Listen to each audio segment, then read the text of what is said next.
Page number 21 economics की video है ये। 2024 में इसने हमसे पूछा था syndicate lending spread to the risk of borrower default across multiple lender. Syndicate lending spread, syndicate lending होती है वो रिस्क को स्प्रेड कर देती है मल्टीपल बोरोवर के बीच में, है ना। अक्रॉस मतलब मल्टीपल लैंडर के बीच में रिस्क को स्प्रेड कर देती है, सही बात है। इसके लिए सिंडिकेट क्या होता है, लोग ग्रुप बना के पैसा देते हैं, मतलब ग्रुप बना के पैसा देते हैं, और है ना, और उससे वो लैंड मतलब ग्रुप बना के पैसे देते हैं कि इससे क्या होता है, अगर पैसा डूबेगा तो सबका डूबेगा और सबका थोड़ा थोड़ा नुकसान होगा।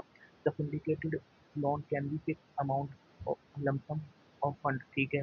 Fix amount can fix syndicate loan can be fix amount lump sum of fund but can not be credit line. नहीं, गलत है, क्रेडिट लाइन हो सकता है, ठीक है, इसे काट दो। इसका ऑप्शन है ऑप्शन सी, ठीक है। सिंडिकेशन हमसे पूछा था 2011 में, why offering teaser loan Why often teaser loan by commercial banks to cause of economic concern? Teaser loans are considered to be aspect of subprime lending, and banks may be exposed to the risk of defaulter in future. The teaser loans are considered to be aspect of subprime lending, and banks may be exposed to the risk of defaulter. ठीक है, ये इसके लिए था teaser loan, है ना। ये teaser loan किसके लिए था समझते हैं आप लोग। फिर अब यूपीएससी ने हमसे 2019 में पूछा, what are the purpose of intercreditor agreement signed by bank and the financial institute recently to act as an independent regulatory in case of application for loan for 50 crore। ये इसका अंतर 2019 वाले का बी अंतर है, sorry to aim to faster resolution stress assets of 50 crore or more which are under consortium, ठीक है। The establishment of payment bank being allowed, सही है। तो payment bank can not lending ऊपर बोल रहा है debit card and credit card issue कर सकते हैं। फिर इसके प्रमोटर के बारे में कुछ सिंपल सी बात है, पेमेंट बैंक के इम्पोर्टर कोई भी हो सकता है, और ये डिपॉजिट नहीं लेते। तो इसका ऑप्शन है हमारा 1 and 3, ये ऑप्शन। अब हम सिंडिकेट लोन के बारे में पढ़ने वाले हैं। Syndicate loan, A group of a group of lender called a syndicate collectively provides large loan to a single borrower, ठीक है। A syndicate loan, a group of lender called syndicate collective provide a large loan to a single borrower। Simple सी बात है। This structure distributes the credit risk among the participating lender। इससे क्या होता है, इस स्ट्रक्चर की वजह से जो रिस्क होता है ना पैसा डूबने का, वो बट जाता है। Each lender is exposed to only portion of the amount, thereby reducing individual risk in case of borrower default, ठीक है। एक ही बात बोल रखी है, syndicate loan can be structured, syndicate loan ऐसे syndicate loan को ऐसे स्ट्रक्चर कर सकते हैं, या तो टर्म लोन के बीच में इसमें फिक्स होता है, और revolving credit line, so it can be credit line and this is common in corporate finance। credit line के बीच में करते हैं कि आप थोड़ा पैसा निकालोगे, जितना पैसा जैसे आपने पुराना चुका दिया तो आप नया मिलता रहेगा, आपकी क्रेडिट लाइन धीरे धीरे बढ़ती रहेगी, ठीक है। अब को लैंडिंग मॉडल होता है, ये जो को लैंडिंग मॉडल है ये एनबीएफसी और बैंक के बीच में होता है। देखो ये लिखा हुआ co-lending model aim to enhance credit flow, और ये ऐसे एरिया के लिए होता है जहाँ पर अब तक मतलब ज़्यादा लोन नहीं दिए गए हैं, ठीक है। ये बहुत इसमें bank and NBFC company participate करते हैं।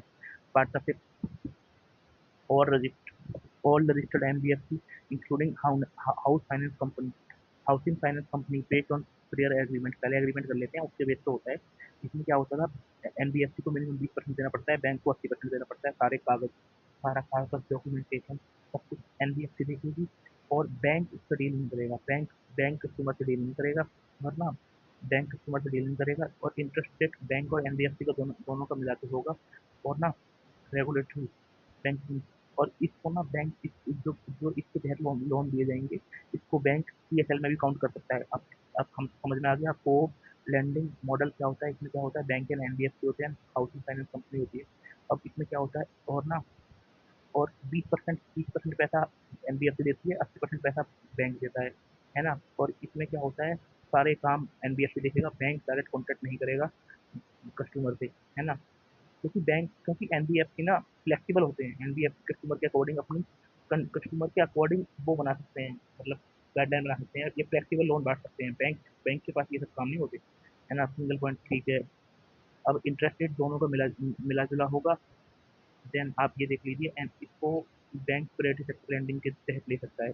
अब इसमें दे रखा है external commercial borrowing, external commercial borrowing refer to commercial loan raise, external commercial borrowing refer to commercial loan raised by eligible resident entities from non-resident entities confirming मतलब इसमें वो ये है कि भाई कि ना लोन ले सकते हैं, लोन ले सकते हैं भारतीय बंदे को लोन ले सकते हैं, परंतु उस लोन का इस्तेमाल केवल कैपिटल एक्सपेंडिचर के रूप में होगा। आप आप उससे वो नहीं खरीद सकते, जमीन नहीं खरीद सकते, ठीक है। ना आप उससे मतलब डेट रिपेमेंट कर सकते हो, मतलब जमीन नहीं खरीद सकते और ना सैलरी दे सकते, जो अपने ये सब काम नहीं कर सकते। जो हाउसिंग जो होटल वाले हैं, जैसे hotel hospital software software sector, इन्हें इन्हें अलाउड होता है केवल $200 मिलियन तक लेना, और जो वैसे इनके अलावा है उन्हें $750 मिलियन तक ले सकते हैं। आप ऐसे देश से ले सकते हैं कि जहाँ की कंट्री एफ ए के रूल को अच्छी तरह माने, ठीक है। आप एलिजिबल एलिजिबल एंटिटीज देख लो, corporate including service sector, hotel hospital, non banking financing companies are permitted to raise ECB. Non banking financing company भी ले सकती हैं, सस्टेबल लोन होती हैं, आप पीछे आगे पहले बात की है, ठीक है।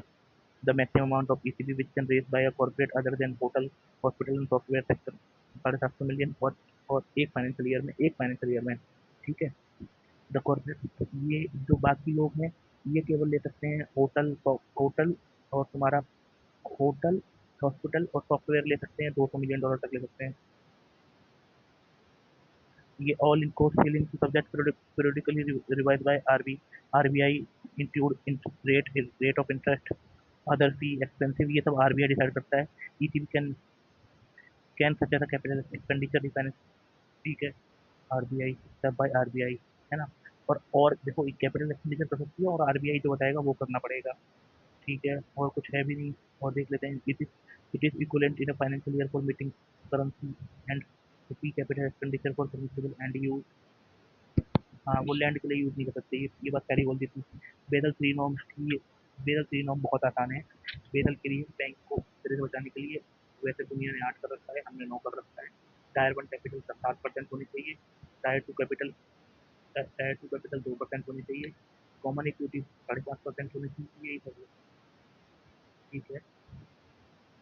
liquidity coverage ratio and net stable ratio, that is your bank maintain adequate liquidity buffer, net stable funding ratio and liquidity coverage ratio, which your bank maintain adequate liquidity buffer, ठीक है। latest amendment RBI will fuel and international standard and domestic requirement, recent amendment focus on enhancing resistance ratio, ठीक है। चलो आगे private sector lending protection lending refer to RBI mandate, है ना। refer to an RBI mandated system under which banks are required to lend specific portion of credit to such social sector, ठीक है। अब इसमें क्या होते हैं, पीएसएल में हम सबको पता है एग्रीकल्चर है, एमएसएमई है, स्पोर्ट है। और एक बात देखिए, पीएसएल में ना आप एजुकेशन के लिए 5 करोड़ दोगे, हाउस हॉस्पिटल के लिए 10 करोड़ रुपए दोगे, और और रिन्यूएबल एनर्जी के लिए 30 करोड़ दोगे, एमएस और स्टार्टअप के लिए 50 करोड़ दोगे, ठीक है। एमएसएमई के लिए 50 करोड़, रिन्यूएबल एनर्जी के लिए 30 करोड़, और तुम्हारा स्कूल सैनिटेशन के लिए 5 करोड़, और हाउस होल्ड के लिए 10 करोड़, है ना।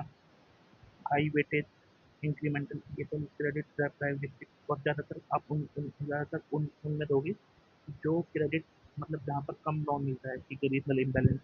अब और ना अब 12% देखो, 18% एग्रीकल्चर में दोगे, 10% में से 10% 10% दिया जाएगा आपको, 10% दिया जाएगा उन लोगों को जो गरीब किसान है, या माइक्रो फाइनेंस 7% दिया जाएगा, ए एन बी एग्रीकल्चर, ये रहा ए एन बी, ये रहा ना। Adjust adjust adjust net bank credit, ठीक है। और और 12% दिया जाएगा वीकर सेक्शन को, foreign bank have separate target, separate पे number of branches, credit lending certificate, ठीक है, इशू करते हैं। और कुछ है नहीं, थैंक यू।